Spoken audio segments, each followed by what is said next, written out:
Ay guys, yung sinasabi ko palang secret ingredient, di ko nalagay kanina. Yo! What is up mga chong? So magluluto tayo ngayon ng pancit canton. Walang bihon no, kasi ayaw ng girlfriend ko ng may bihon. Gusto niya pancit canton lang. Kaya yun yung lulutuin natin ngayon. So ito yung mga ingredients natin no. Titignan nyo, medyo madaming hugasin pala. Ayan. So meron tayo ditong bell pepper, mahalaga to. Pampabango, pampalasa. Meron tayong bawang, sibuyas, paminta. Ito, optional, ginisa mix.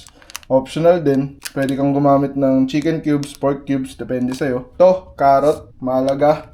Oyster sauce, napakahalaga din. Partneran mo na itong soy sauce. So, syempre, cooking oil. Kasi ito, cabbage, no? Yan. Maraming ganyan, mas masarap. Optional lang din tong kikiam na hiniwa. Then ito, Baguio beans, kung tawagin nila, no?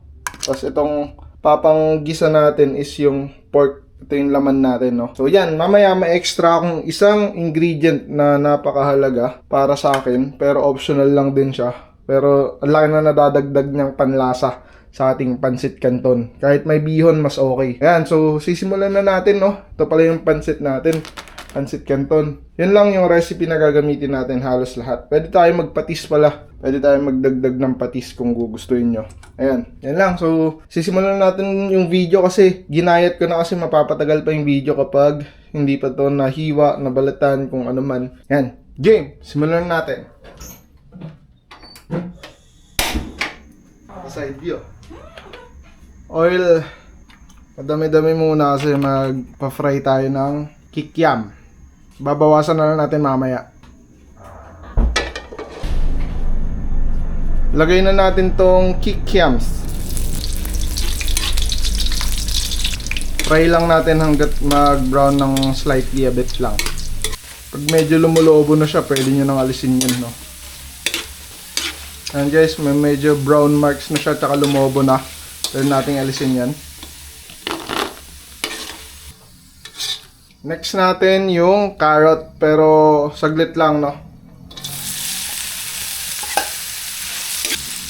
Yan, mga 1 minute lang siguro to. Pwede na. Yan, pwede na to guys. Maninipis lang naman to.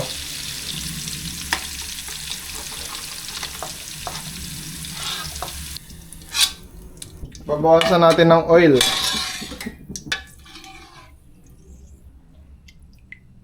Yan, tapos sa oil na yan, ang natira, lagay na natin yung sibuyas. Kahit hindi white, no? Kahit anong klaseng sibuyas, palagyan.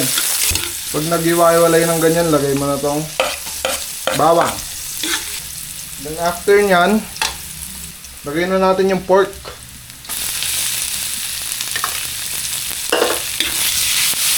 Lagyan natin ng paminta. Mas marami, mas okay guys. Masarap. Damayan nyo na rin ng patis. Isang cup lang. Isayin nyo lang hanggat sa magkaroon ng brown.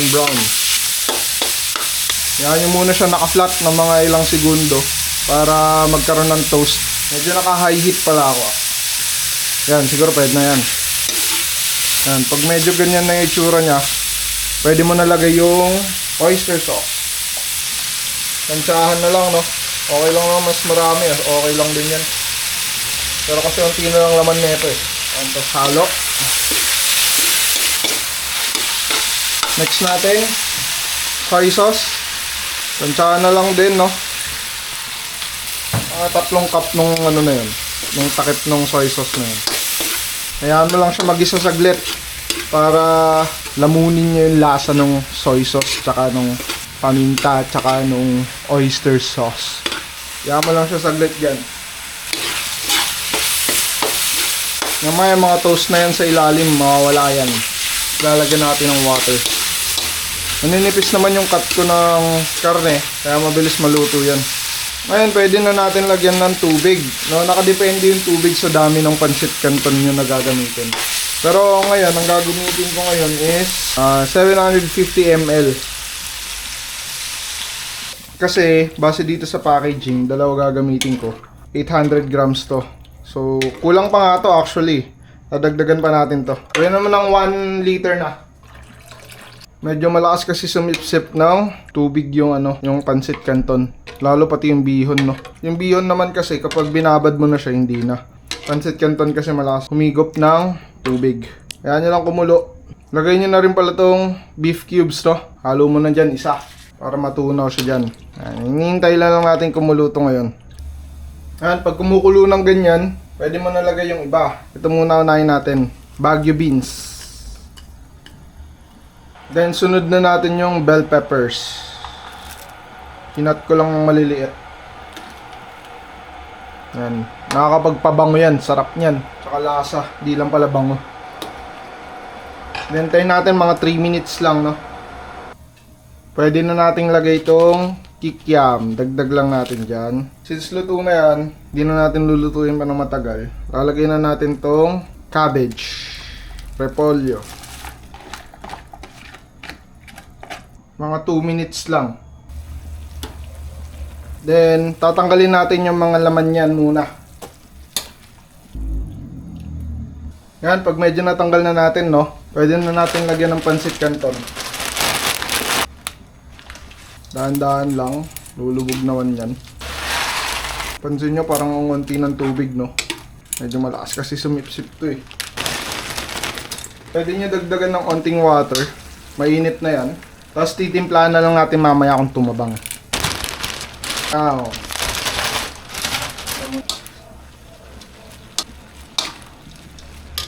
Dito kasi sa pinag-strainan neto meron pa. So pwede natin halo yan. Yun. Ang katas nun, guys. Saglit lang ito maluto. Mga 3 minutes lang, no? Pangit din yung masyadong lutong-luto, eh. Lasog. Maganda yung medyo matigas pa onte. Pero wag naman yung ano, yung may lutong pa. Pwede natin lagay yung carrot. Na, daan-daan na siyang kumukulay, guys. Nana natin yung apoy. Tapos lagay na natin yung gulay. Itong mga to, tsaka karne. Sabay halo. Panalo. Ayan na yan, guys. Ready to, pakbak na to. Kain na to. Yung, basically yun lang yun, guys. Montage na to, montage na to. Gusto na malaman mo na trip ka. Di ko na mabilang ilang ikot na. Ay guys, yung sinasabi ko palang secret ingredient, di ko nalagay kanina, so pwede naman to halo habang kumakain na kayo. Pero onti lang dapat kasi sobrang lasa nito eh. Sesame oil, guys. Sarap niyan.